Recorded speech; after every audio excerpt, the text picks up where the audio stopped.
نہیں ہونے دیتی. اسی وجہ سے حضور نے فرمایا, ہاں میرے آقا نے فرمایا, وہ شخص جو میدان جہاد میں بھی نہ جائے, اس کے ہاتھ میں تلوار بھی نہیں ہے, مگر وہ بھی شہید کے ساتھ اٹھے گا. عرض کی کون؟ جو موت کو کثرت سے یاد کرتا ہے. موت کی یاد کا حال یہ ہے کہ اب ذرا غور کیجئے گا, موت کی حال کا یہ ہے, موت کو یاد کرنے والا گناہ سے دور رہتا ہے. 5 اکتوبر کو حیدرآباد میں تھا, میں تقریر کے بعد انہوں نے کہا ایک صاحب آپ سے ملنے کے خواہش مند ہیں. میں وہ بہت بڑے آدمی ہیں, میں کہا میں بہت بڑے لوگوں سے زیادہ ملنا نہیں چاہتا ہوں, آپ ان سے منع کر دیں گے. کہنے لگے نہیں وہ بیمار ہیں, آ نہیں سکتے, پرابلم ہے. میں نے کہا اگر ایسی بات ہے تو میں چلتا ہوں. اب میری نیت بدل گئی. حضور فرماتے ہیں جو کسی اپنے مومن بھائی کو دیکھنے جائے نا بیماری میں, توجہ ہے کہ نہیں؟ کائے میں بولو, ارے جلدی بولو نا بھائی.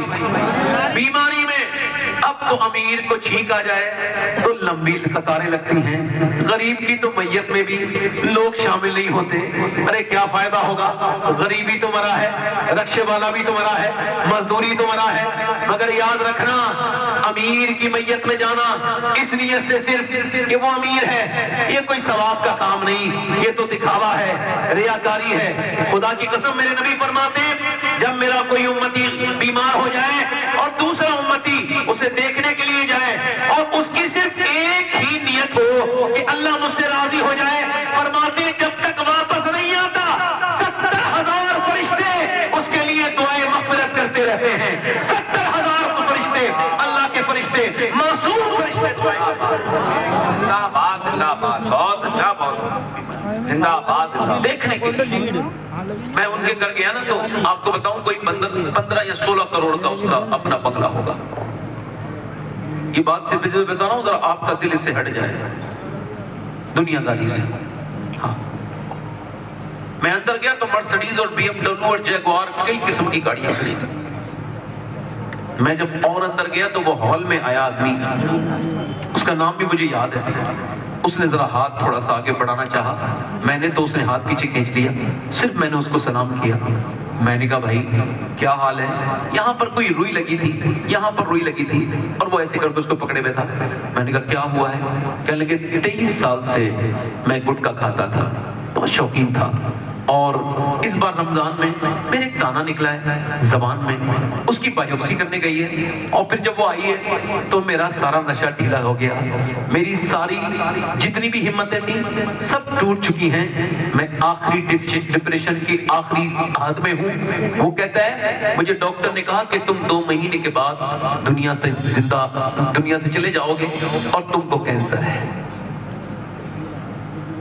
دیکھو موبائل میرے پاس بھی ہیں, آپ سب کے پاس بھی ہیں, مگر تھوڑی دیر کے لیے موبائل سے آپ اپنا دم چھڑائیں.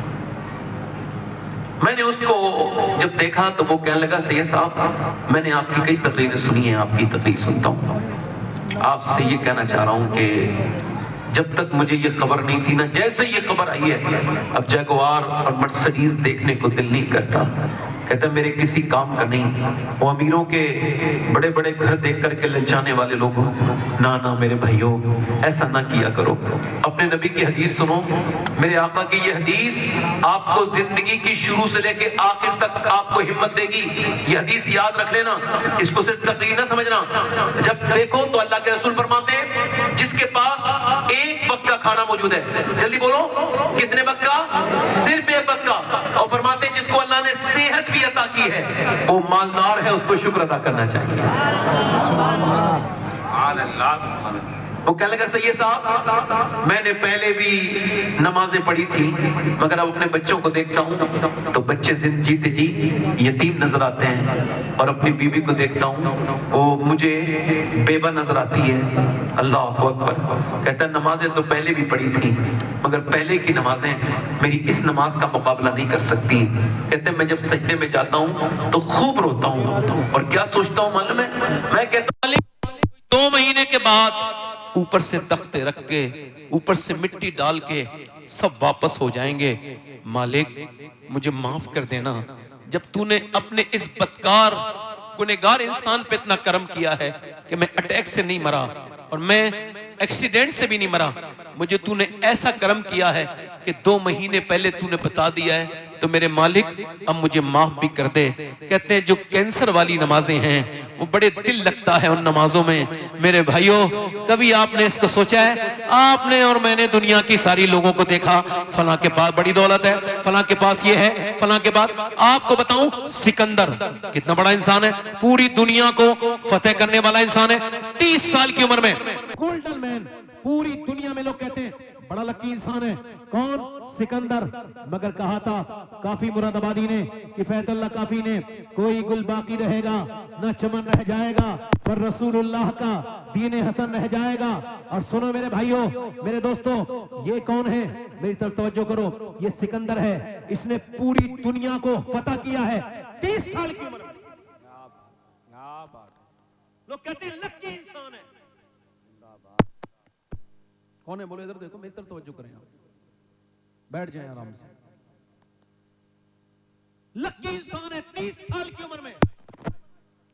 کسی نے اس کے ایک تیر مار دیا. اب دیکھو اس کا گھمنڈ.